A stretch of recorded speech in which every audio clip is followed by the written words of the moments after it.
अस्सलाम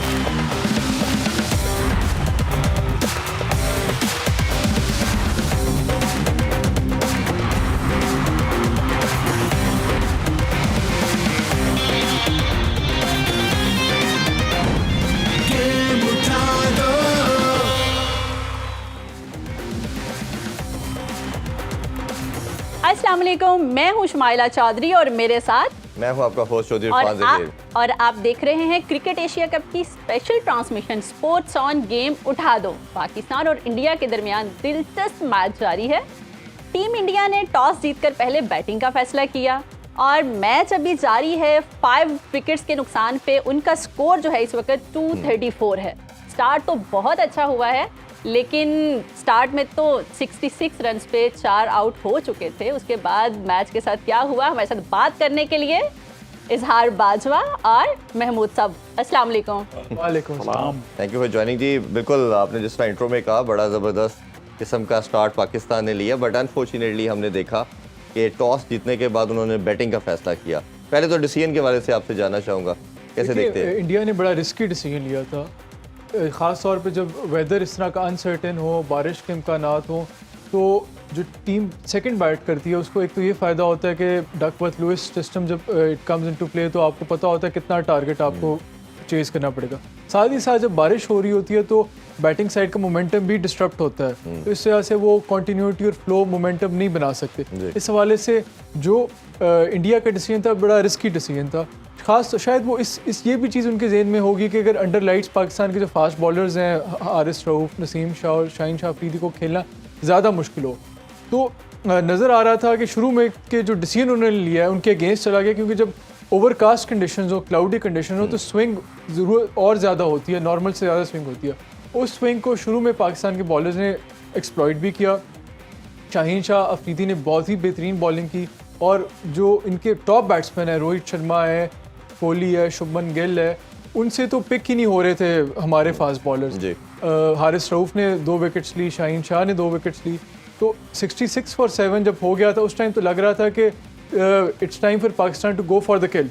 लेकिन ये मुझे तो मेरी तो समझ से बाहर है कि एशिया कप में एक बड़ा कंसिस्टेंट पैटर्न नज़र आ रहा है कि पाकिस्तान मैच अच्छा स्टार्ट करते हैं, इंडिया को एक डोमिनेटिंग पोजीशन में लेके जाते हैं, लेकिन जब when it's time to go for the kill उस टाइम कोई ऐसे स्लॉपी डिसीजन लेते हैं, चाहे इसको टैक्टिक्स कह लें या फील्डिंग का बड़ा कैजुअल सा उसके बाद अप्रोच बात करते हैं। साहब आप बताइए, ये परफॉर्मेंस के हवाले से हम शुरू में जैसे इजहार ने ऐड की बात कि ये प्रॉब्लम पाकिस्तान का रहा है कि दुनिया की सबसे बेस्ट बॉलिंग लाइनअप कहा जाता है, रैंकिंग में नंबर 1 है, बट जब भी हम मोमेंटम किसी चीज़ का गेन करना होता है हम कंप्लेसेंट हो जाते हैं। और हमने देखा कि 4 खिलाड़ी आउट करने के बाद, वो लास्ट वर्ल्ड कप के अंदर भी ऐसे ही था कि हमने ऑलमोस्ट 50 पे 4 आउट करके चेस करवा लिया। आज भी हम अच्छी खासी पोजीशन पे लग रहा था कि शायद पाकिस्तान इनको अंडर 200 आउट कर लेगा, और अभी जिस तरह की वो बैटिंग चल रही है और हार्दिक पांड्या खेल रहा है तो मुझे लगता है ये 300 प्लस करेंगे। बात ये कि फिर वही हमें कहना पड़ेगा कि पाकिस्तान टीम के अंदर एक चीज़ है वो कांस्टेंट है, वो है अनकंसिस्टेंसी। तो ये हमेशा देखिए 50 ओवर का जो मैच है ना, आपको 50 ओवर जो आपको 10-10 ओवर के 5 स्पेल हैं वो पूरे आपको एग्रेसिवली लेने पड़ते हैं। वो टीम जीतती है, वही टीम सर्वाइव करती है जो पूरा मैच लेके चलती है। वरना नॉर्मली क्या होता है कि आप पहला सेशन आपने अच्छा खेल लिया तो बाद में दूसरा खेल लेंगे। पाकिस्तान नो डाउट टॉस की आपने बात की, वो कोई इतना बैड डिसीजन नहीं था। बाबर ने कहा कि मैं भी अगर जीतता तो मैं पहले बैटिंग करता। आपका एक डिसीजन हो गया, आपके पास बॉलिंग करानी है, वन ऑफ द बेस्ट आपके पास बॉलिंग मौजूद है, और आपने शो भी किया। मतलब आप रोहित शर्मा, विराट कोहली, इनको आपने इतने कम स्कोर पे घर भेज दिया, और उसके बाद आप लेकिन जैसे बात कर रहे थे कि इंडिया के अंदर आप देखें जो पांड्या है वो 80 रन पे बैटिंग कर रहा है, और किस जगह जाके 66 रन पे 4 विकेटें गिरती हैं, और उसके बाद वहां से प्रेशर सारा उनके ऊपर है। पाकिस्तान का one of the best bowling attack है, लेकिन वो आहिस्ता आहिस्ता उन्होंने इनिंग बिल्डिंग की, और जब इनिंग बिल्डिंग की उसके बाद आप देखें कि अब पांड्या, फिर अब अगर आप फास्ट बॉलर भी लगा देंगे तो पांड्या की हिस्ट्री है, वो मारेगा, सबको मारेगा। वो सेट हो तो अब अगर 50 ओवर में, जैसा कि रमीज भाई सुबह कह रहे थे कि अगर 250-60 रन होते हैं तो ये मुश्किल होगी। हमें तो अब लग रहा है देखते हैं कि वो ये 300 प्लस ना हो जाए। नहीं, 300 प्लस तो जा रही है। एक और जो मेरे लिए फैसिनेटिंग चीज़ है कि जब हम इतनी विकेट्स ले ली, हमने 67 हो गए, उस टाइम आपने कोशिश करनी होती है कि अगर आप दूसरे एंड से अगर विकेट्स नहीं भी ले रहे तो स्कोर कंटेन करो। हमारे जो बॉलर्स लेके आए ये भी बड़ा एक क्वेश्चनेबल डिसीजन था कि आपने दोनों स्पिनर्स को ऑल एट वंस लगा लिया, रादर दैन कि अगर आपको नज़र आ रहा था कि पिच में स्विंग है, फास्ट बॉलर्स उनसे मुश्किल से खेले जा रहे हैं, तो आप एक स्पिनर को लेके आते और उस टाइम कोशिश करते कि एक और विकेट लेते, या क्योंकि उस टाइम जो सिचुएशन बनी थी एक आधी और विकेट लेते तो मजीद आप इनके इन रोड्स बना लेते और इंडिया आप की एक बैटिंग एंड से अगर स्पिनर लगाया भी है तो दूसरे एंड से आप फास्ट बॉलर लगा के अटैक कर सकते थे। और जिस तरह उस टाइम पे हारिस रऊफ बॉल कर रहे थे तो मेरा ख्याल है बाबर अगेन जो हम बात करते हैं कि ये कहीं ना कहीं वो एक ही सर्टन अप्रोच के साथ पहले ही जैसे आपने सोचा होता है, प्री डिटरमिनेट किया होता है कि मैंने ये चीज़ें एक स्क्रिप्ट ऐसे जिसे कहा जाता है कि मैंने इस ओवर ये इसको देना, ये ओवर इसको देना, और उसी के अंदर आज फिर देखा उसी भंवर में ये खुद फंस गए। और उसके अलावा फील्डिंग बहुत स्लॉपी की। अगर आप फील्डिंग स्लॉपी करते हो, हर प्लेयर ने, जब पाकिस्तान को जब से मैं फॉलो कर रहा हूँ क्रिकेट में, मुझे तो यही देखा कि जिस मैच में फील्डिंग अच्छी करते हैं उस टाइम हम मैच जीत जाते हैं, जिस मैच में फील्डिंग स्लॉपी करते हैं वो मैच हम आज भी इतना प्रेशर क्रिएट करने के बावजूद आपने इतनी स्लॉपिंग फील्डिंग की। जब आप स्लॉपी फील्डिंग देते हो, मेरे ख्याल में तो इस इनिंग्स में कम से कम आपने 25-30 रन एक्स्ट्रा इंडिया को अपनी स्लॉपी फील्डिंग की वजह से दे दिए हैं। हाँ। तो आपको जो बैट्समैन होते हैं इंडिया टीम के, ऑपोजिशन टीम के, उनको एक आउटलेट मिल जाता है, वो अपना प्रेशर रिलीज कर देते हैं। आपने देखा होगा कि ईशान किशन उन दोनों और हार्दिक पांड्या की जो इनिंग्स है, जो इन दोनों को प्लेयर्स को क्रेडिट जाता है कि ये इन्होंने बेशक इतनी विकेट्स करने के बावजूद भी जो जब ये क्रीज पे है ये बॉक डाउन नहीं हुई, इन्होंने अपनी नेचुरल गेम खेली और अटैकिंग क्रिकेट खेली। और इंडिया की इनिंग्स को ये क्रेडिट जाता है कि बेशक उनकी विकेट्स जब 4 गिर गई थी उसके बावजूद उन्होंने गुड अपना न्यूज़ ये है जी, हार्दिक पांड्या की विकेट गिर चुकी है और उनको अगेन शहीनशाह अफरीदी ने आउट किया है। तो ये मेरा ख्याल है एक बड़ी जो बहुत बड़ा टोटल हमें 350 भी शायद दिखने में नजर आ रहा था, शायद अब वो ना हो। देखिए वही बात कर रहे थे कि जो बाबर ने मिस्टेक की कि अगर आप किसी एक अपने मेन बॉलर को लगाते हैं, और पांड्या को शुरू में फंसता है फास्ट बॉलर। यही बात डिस्कस कर रहे थे। आपने 9 ओवर शादाब से करा दिए, 8 ओवर आपने नवाज से करा दिए, आगा सलमान से 4, 21 ओवर आपने स्पिनर से करा दिए। 3-3 ओवर जो नसीम शाह के और उसके शाहीन के बचे में, देखिए शाहीन आया, आपको ब्रेक थ्रू मिला जी। मसला ये है कि जो थोड़ी सी भी क्रिकेट की सूझबूझ रखने वाला देखता है, आप जब तक जारहाना, आप फास्ट बॉलर हैं आपके पास, जब तक आप थोड़ा सा जारहाना अंदाज नहीं अपनाएंगे, जहां पर आप दिफाई होते हैं। अच्छा, बाबर आजम की कप्तानी में हमें कहीं कहीं ये चीज़ नज़र आती है कि वो जब ज़रा सा देखते हैं ना मैं कंफर्टेबल जोन में आ गया हूँ, तो वो थोड़ा सा दिफाई उस पर चले जाते हैं।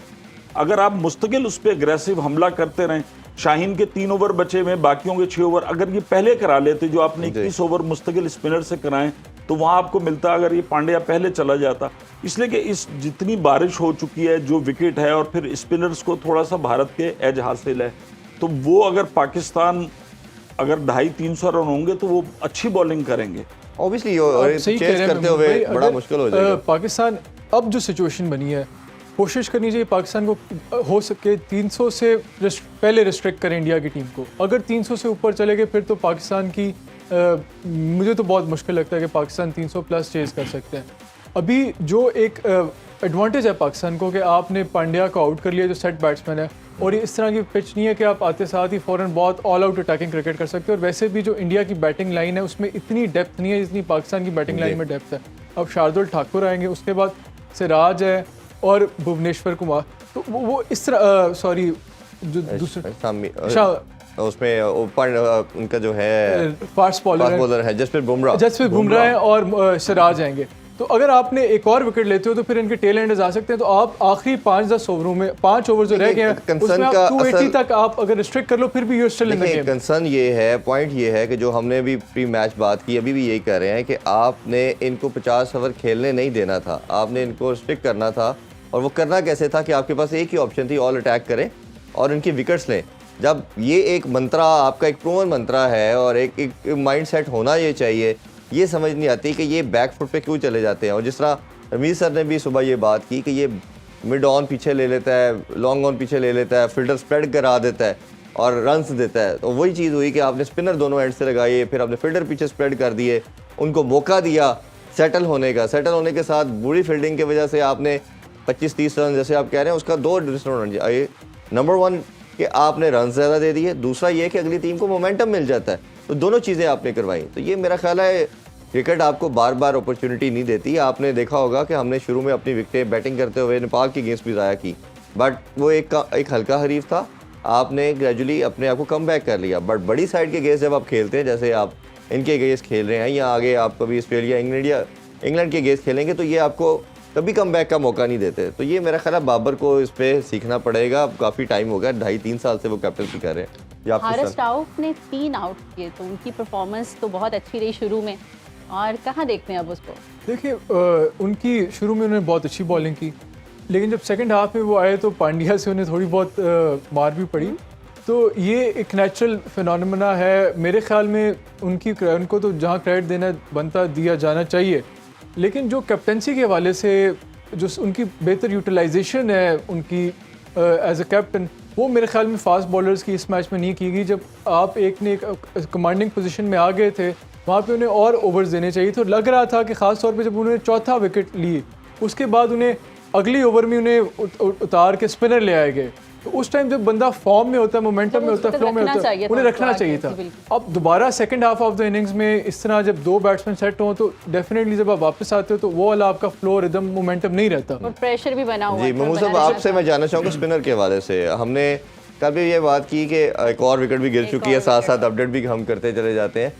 ये भी शाहीन शाह अफरीदी ने विकेट लिया। आप शाहीन शाह देखिए, बात क्या, बात वही है कि आप जब एग्रेशन की बात करते हैं तो एग्रेशन के लिए जदीद क्रिकेट में आपके पास टूल सिर्फ है फास्ट बॉलर।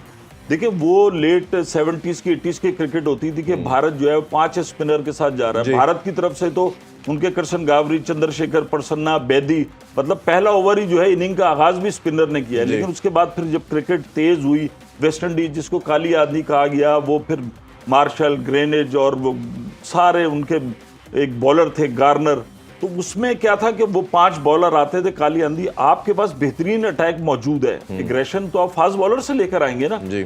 ये बिल्कुल ऐसी मिसाल है कि आप एक बैटल में जा रहे हैं, आपके पास हथियार पूरे हैं। अब वो सिपा सलार उन हथियारों को कैसे इस्तेमाल करता है, तो बाज़ औक़ात वो पैदल फौज से भी। अच्छा, इसमें 2 मैं चीज़ें जानना चाहूँगा। एक तो सबसे पहले ये कि जो हमारे दोनों स्पिनर थे, हमने सुबह भी ये बात की, कल भी यही बात करते रहे कि नवाज हमें जो वीकर लिंक नज़र आता है, तो आपके ख्याल में लगता नहीं है कि आप एक स्पिनर कम करके एक ऑलराउंडर को चांस दे सकते थे ताकि हमारी पेस बैटरी भी इंटैक्ट रहती?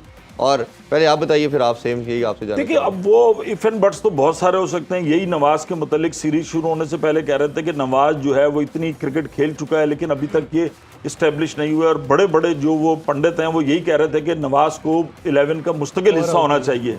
अब हम कहीं से ये होता है कि हम वो यू टर्न ले लेते हैं। अब उसकी परफॉर्मेंस ऐसी है, आप मेरा ख्याल है एक और विकेट गिर चुकी है, ये अच्छी खबरें आना अच्छी शुरू खबरें हो आना गई शुरू हो है। गई हैं। मेरे ख्याल में हमें अपना प्रोग्राम पहले शुरू कर देना चाहिए। अगर अब हम ये विकेट नसीम शाह ने ली है जी। हाँ, नसीम शाह। देखिए बात वही आ रही है कि एग्रेशन आ रहा है, फास्ट बॉलर आ रहे हैं जो 21 ओवर आप ठाकर ये भी अच्छे बैटर हैं और मेरा ख्याल है बड़ी आखिरी ऑलराउंडर ये कहना चाहिए इन्हें। उसके बाद अब वही बुमराह और साथ सिराज रह गए हैं जो, तो ये एक खुशाइन बात और है एक कि कभी कुलदीप यादव भी है अभी, ऑब्वियसली अभी वो भी काफी 3 कुलदीप विकेट। यादव, हो सकते हैं। बुमराह और जी। सिराज हैं, लेकिन दे आर टेल एंडर्स, जी। They not allrounders. और अभी इनको मेरा ख्याल है कि अभी काफी ओवर्स रहते हैं। अभी पाकिस्तान को अगेन कोशिश फिर करनी वो चाहिए कि कोशिश इनको- कि जल्द से जल्द चीपली 2 विकेट्स जो रिमेनिंग है इनको लेके वो जल्दी जी, अब प्रेशर अब दोबारा देखें इंडिया पे आ गया। विकेटें गिरी ना, होता यही है, असाब का खेल है। कभी एक साइड डोमिनेट करती है, दूसरी साइड मुस्तकिल परफॉर्मेंस दिखाने के लिए आपको सारे कार्ड जो हैं, जो कैप्टन है उसको हाउस विन उसी वक्त करता है जब अपने कार्ड पूरे आपके हाथ में हों और आप उनको सही टाइम पर आप अपने पत्ते शो करते हैं। आपके पास थे यही जो हम मुस्तकिल बात कर रहे थे कि जो आपने इतना लंबा स्पेल आपने स्पिनर से कराया, आपके पास शाहीन भी था, नसीम भी था। नसीम को विकेट नहीं मिली अर्ली ऑन, लेकिन बॉल नसीम ने रोक के बहुत रखा, अच्छी हाँ, की है, बिल्कुल। बहुत अच्छी की है। तो वो कम से कम रन रोक रहा था। अगर वो ओवर बाकी रहते, अभी भी कुछ नहीं बिगड़ा है। पाकिस्तान ने 300 प्लस भी किए हैं। पाकिस्तान नेपाल के खिलाफ जिस तरह खेला है, 2 विकेटों के नुकसान के बाद आप देखें जिस तरीके से पार्टनरशिप लगी है कि इफ्तिखार खेला है और उसके बाद बाबर खेला है, तो आज भी अगर 300 प्लस भी हो सकते चले हैं तो अब Time- देखते हैं हम। हाँ, जी, अभी बिल्कुल। इजाजत लेते हैं जी। रात को फिर दोबारा रात को दोबारा जो है मुलाकात इसी पे ही होगी। डिस्कशन और होगी दुआ अब करते हैं तक। जब हम आए तो पाकिस्तान जीत चुका और हम उसको सेलिब्रेट करें जी। इंशाल्लाह जी, इजाज़त दीजिए। अब तक के लिए बस इतना ही। क्रिकेट एशिया कप की special transmission sports on game उठा दो अभी जारी है रात 11 बजे।